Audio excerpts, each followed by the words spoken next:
Your eyes are not deceiving you, that was a tiny magic card, and that is the premise of our new PreCon Mash-Up for today. My name is John from the MTG Thoughtcast, and this is the PreCon Mash-Up, where we take existing decks, smush them together, and make a powerful, as best we can, commander deck with them. And today is such a unique theme. I'm so excited to show you all this one. It is a meme, it is a pile of jank, but it is going to be so much fun, and if you ever were to build this, it will definitely turn some heads at the table.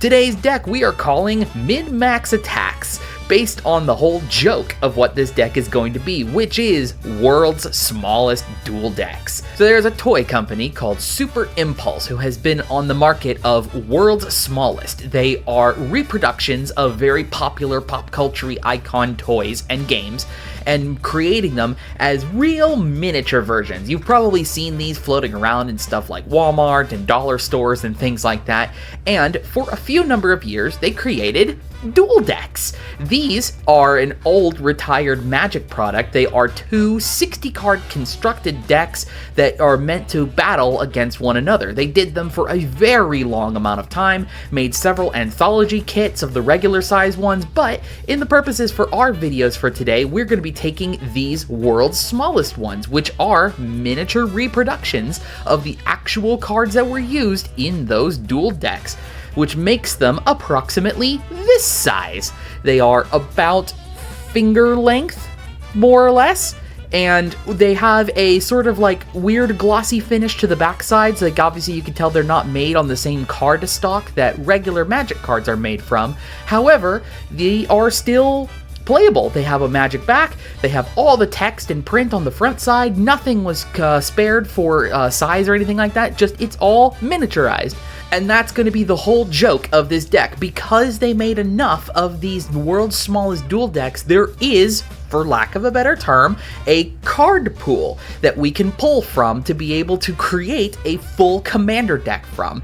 And while some of these duel decks do have legendary creatures inside of them, it's even funnier if we go ahead and use a commander that is blown up bigger than the cards themselves. And we, for as a matter of fact, are doing two commanders. So for our companion commander, we are playing Karuga, the Macro Sage, and for our regular commander, we are going to use the oversized promo version of Atraxa, Praetor's Voice. So with the jokes aside, what does this deck actually do? Well, we have taken a compilation of all of the green, blue, white, and black cards from amongst the 6 decks, 3 dual deck pairs, and we have crafted this combat-focused control +1/+1 counter synergy a little bit, not crazy high amount, but we're more just looking to get bodies down and just go swinging with them. And if the proliferate factor happens with Atraxa, that just happens to be a bonus. But if you may know with how companions work with Commander as well, your deck has to follow a restriction. So we are going to be using the largest size available cards within this collections of cards to meet Karuga's companion restriction. So we have green, blue, white, and black cards, all mana value 3 or greater, to be able to have our Macro Sage of the micro deck. As mentioned, we are not going too hard on the proliferate aspect of what Atraxa is able to do, but that's not to say we don't have cards that can get or give +1/+1 counters. So we have stuff in here like Ageless Entity, a 5-mana 4/4 that when you gain life, you put that many +1/+1 counters on it. That is also just a direct synergy with Atraxa, as she has lifelink naturally. We can also get a +1/+1 counter onto any creature we want to with a card like Dragon Blood, a 3-mana artifact that 3 mana, tap it, and put a +1/+1 counter on a target creature. What we are trying to do, though, is have some creatures that naturally come in with +1/+1 counters, or they can give themselves counters. So something like Gore Clan Savage, who, if you're able to trigger the Bloodthirst, will come in with +1/+1 counters, or probably one of the best creatures in the deck, Pelucranos World Eater, who has a monstrosity trigger that you can flex that number however high you want to get him as many +1/+1 counters as you see fit.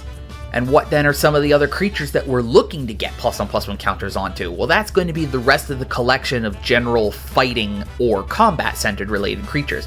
We have another section of creatures who care more about doing removal and control, but generally speaking, these are evasive, they have the keyword abilities on them, or they help keep our board safe in some capacity or another. So you'll want to throw counters onto some combat-related dudes like Dawnstrike Paladin, a 5-mana 2/4 with Vigilance and Lifelink, or a really fun one in the deck, Spawn Wraith, a 3-mana 2/2 with Trample that when it deals combat damage to a player, make a token that is a copy of it. You also have some good natural protected ones like Troll Ascetic, a 3-mana 3/2 with Hexproof and regenerates, or a really good one that cares about other creatures dying like Reaper of the Wilds, which is also just really good for its own stats. It's a 4-mana 4/5 that whenever another creature dies, you scry one, and it's got activated abilities to gain Death Touch or Indestructible until end of turn. But the bulk of our other creatures that come in the deck, and then conversely some of the other spells, is going to be the removal creatures. These are ones that are just removal related stuff, either on a body or a collection of the other spells that came from these dual decks that were direct removal at things that our opponents are looking to do. This is going to be because our card pool is not super extensive, nor is it super extremely playable stuff. These are going to be vital components to make sure that we keep the board clear of other people's real threats as we continue to play these joking cards. So something just real simple, like an actual played card before, like Shriekmaw, a 5-mana 3/2 with Fear that when it enters, it destroys a non-artifact, non-black creature, but can also be evoked for 1 and a black. Or another all-time classic like Acidic Slime, 5-mana 2/2 Death Touch that when it enters, you destroy an artifact, enchantment, or land. But we've also got a variety of spells, as mentioned before. We have stuff like Beast Within, an all-time classic, Grisly Spectacle, not one you see as often, but sometimes it can show up in mill lists. You punish somebody for having a really large creature. Or just we actually do get a Wrath in this collection of cards, the Winds of Wrath, a 5-mana that destroys all creatures that aren't enchanted and they can't be regenerated. So we have as much as possible as amongst these decks that we can do that are removal based. And that removal is doubled up if you consider in these collections of cards that are more just stability control. They don't directly remove a permanent from the board, but they take something either out of commission for a while or removes it from play temporarily, or even better, it brings it under our control. So we're talking about like freeze down effects like Claustrophobia. This is going to keep a creature tapped down forever. Or a bounce-related spell like Rift Wing Cloud Escape, 5-mana 2/2 that when it enters, it returns a permanent to its owner's hand. Or one of the control magic-related cards like the classic Control Magic, a 4-mana aura that enchants a creature and you control the enchanted creature. These control pieces can also be backed up by the couple of planeswalkers we do actually get in this collection.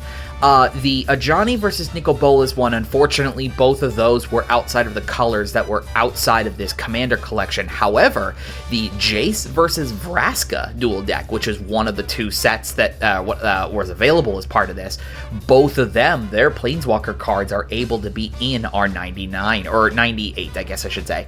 So that would be Jace, Architect of Thought, who does some really good control down by being able to shrink down the power of any attackers coming at you, while Vraska straight up has a removal spell attached to her -3 and a +1 that if anything goes attacking at her, that creature will be destroyed. So you've got some real good control play between the two of these being in here, alongside a variety of other like help keep down the board controlled, some counter spells with things like Recoil or perpetual tap down effects with things like Icy Manipulator. In and amongst all this gameplay, as it is with most commander decks, our own pieces are going to end up being put into the graveyard, either through death in combat, or they just naturally end up there by other means. And so we'll be playing the parts of this deck that are recursion as well. Classics like Archaeomancer, which if all those removal spells that we just talked about, we ended up using one of them, we can get one of them back again with Archaeomancer. Or, like one of those freeze-down effects like we were talking about with Claustrophobia, we can bring one of them back with Auramancer, who is like Archaeomancer, but it brings back an enchantment. If we've had a really good creature go to the graveyard and we want another shot at it, we do have Body Double. This is a clone that can enter the battlefield as a copy, firstly, not only of anything from your graveyard, but it can actually grab from any graveyard. So if you swung a removal spell at a very, very relevant creature on somebody else's battlefield, Body Double could come in as a copy of it, or just something from your graveyard. One of the best overall recursion things that's in here, even though like our collection of spells are going to be mana value 3 or greater because of Karuga, that's not to say our collection that is directly at 3 is not that bad, right? We had just talked about things like Claustrophobia and Auramancer, so Sun Titan is not only going to be one of our biggest creatures in the deck, but it'll be overall one of our better recursion pieces, as it will continue to bring something back as it goes to combat. Some other multi-purpose fun recursion pieces, though, is going to be these couple of ones that came from the Jace deck of the Jace vs. Vraska. This is Jace's Mind Seeker, for one, a 6-mana 4/4 that when it enters, target opponent mills 5, then you may cast an instant or sorcery card from among them without paying its mana cost, so free spells and removal in the sense of it is mill against your opponent. But then we also play another really fun one called Spell Twine, a 6-mana sorcery that exiles a target instant or sorcery from your graveyard and an instant or sorcery from an opponent's graveyard. You copy the cards and cast the copies without paying their mana costs, and then Spell Twine becomes exiled. So this is, again, like Archaeomancer, that if we have something relevant in our graveyard, we get to be able to make a copy of it with this Spell Twine, but also we get to snag something out of our opponent's library, or their graveyard, I guess I should say. We can snag something out of there too for just extra compounded value. But to ensure that we have access to all of these, we need to make sure we're playing some card draw to be able to get these actual cards into our hand. And while these decks are decent with some of their card draw things, a lot of them are very specific. Pretty much the only ones that really do us direct card draw is going to be enchantments like Underworld Connections, or just a straight up card draw spell like Jace's Ingenuity. We have some other bits and pieces here or there, but they are somewhat specific. They're either going to be drawing us cards in the sense of fixing our mana, something like Jeshian Zombies. It has 2 different types of land cycling on it, so that helps us get to the colors of mana that we need, at least within islands and swamps.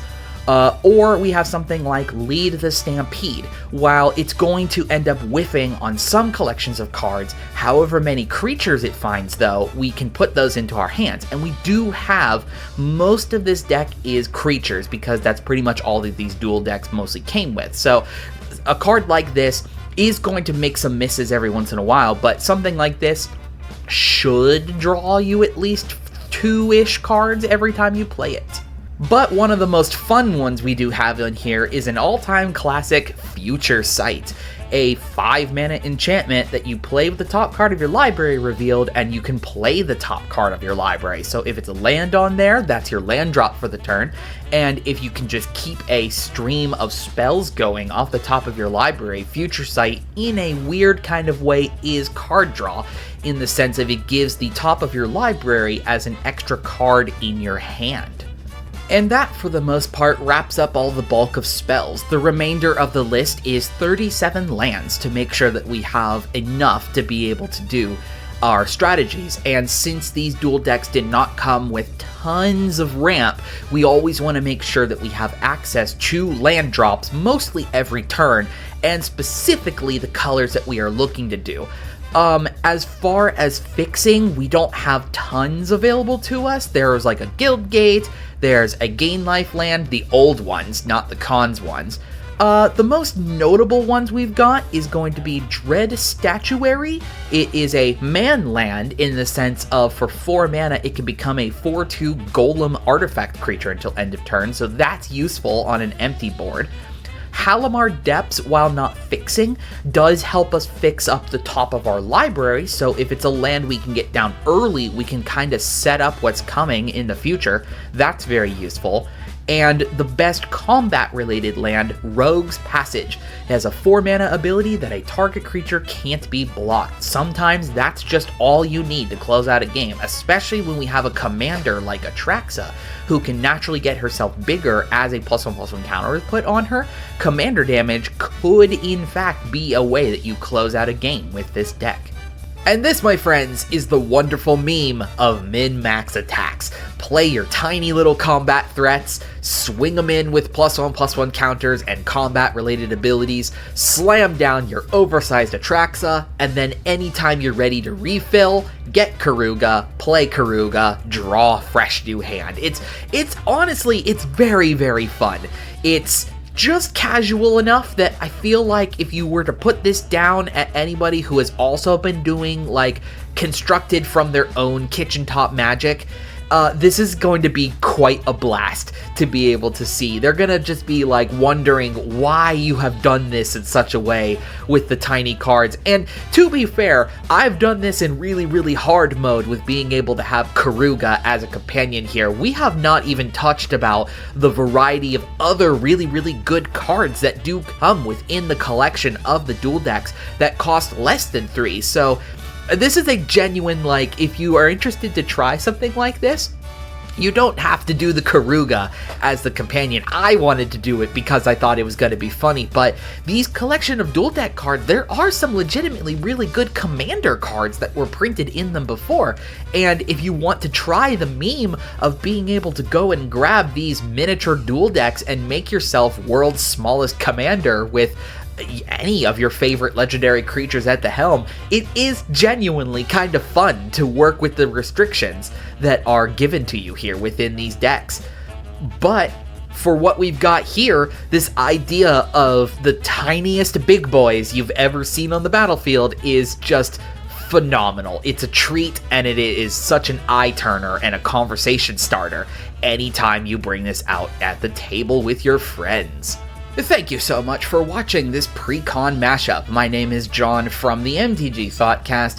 Leave your comments down below on what you would build as a world's smallest commander deck, and we'll see you all next time with the next PreCon Mash-Up. Goodbye!